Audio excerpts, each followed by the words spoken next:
Welcome to CPAC. Now we're on the road here in Las Vegas, Nevada, obviously a very important state as we enter into the presidential election season. And with me is one of our dearest friends, CPAC board member,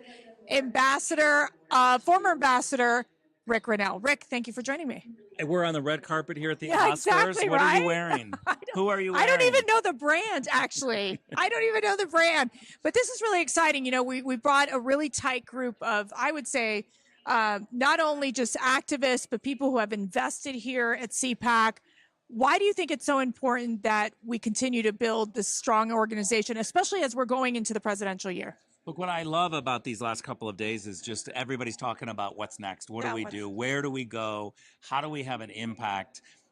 You know, we've talked a lot about the fact that so many independents, so many Democrats are so frustrated with what's happening that it's a real opportunity for CPAC to talk about conservative solutions. I mean, I come from California and I can tell you sanctuary cities do not work. We should have hit them a long time ago, but we've allowed this sanctuary city policy to take effect. And I think now what we want to do is we want to see what's next for CPAC. Yeah, We're having a very big CPAC coming up. It is. Our CPAC, actually, you can get your tickets at cpac.org already. But let me ask you this. You know, we know, for example, that the independent voters are going to be critical. So it was interesting because we invited RFK Jr., Robert F. Kennedy Jr., to come just to speak with a small group of our folks.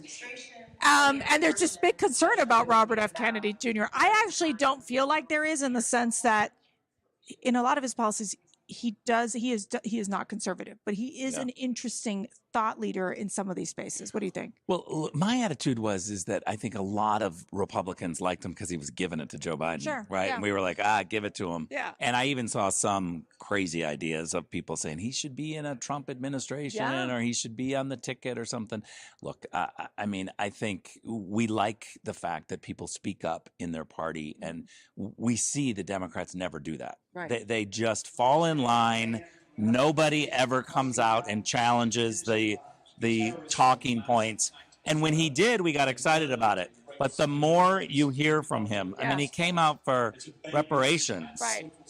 I think he's got some really left-wing ideas. We just need to educate people about who he is. And I don't think he's going to be a threat to the Republican nominee, Donald Trump. I think that the more we see of him, the more we're going to be very turned off. Okay, so now you're starting to see this interesting battle between Nikki Haley and Ron DeSantis, obviously for fighting for second. Two. Exactly. And then they've got this debate coming up, of course, NBC News. I don't know why the RNC would give it to NBC News. I don't think any of our people watch NBC News.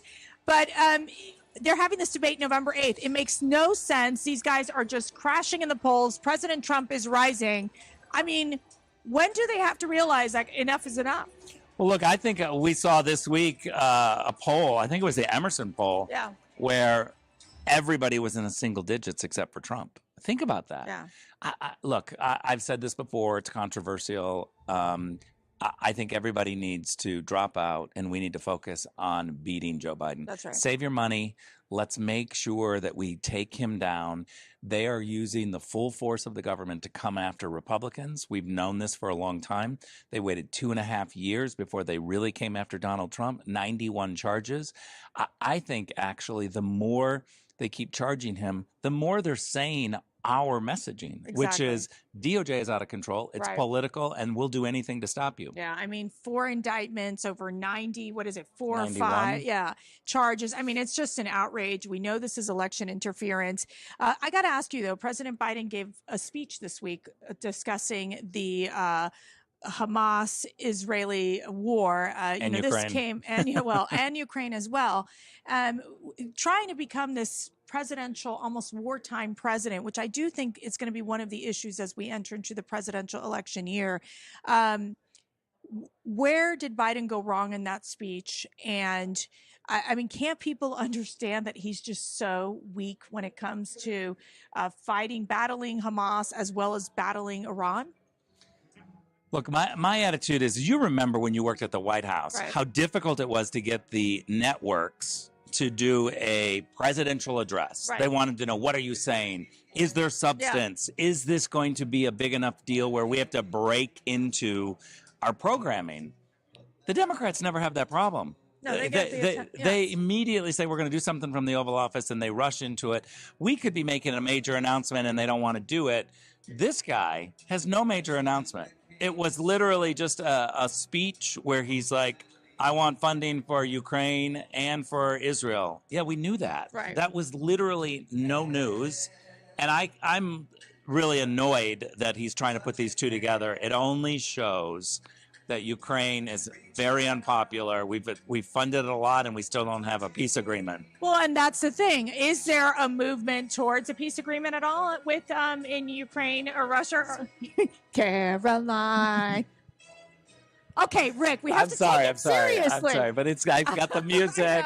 I know. It's like Sweet Caroline. And we're talking about. I need to be on a table. We do. At the Munich. Yeah.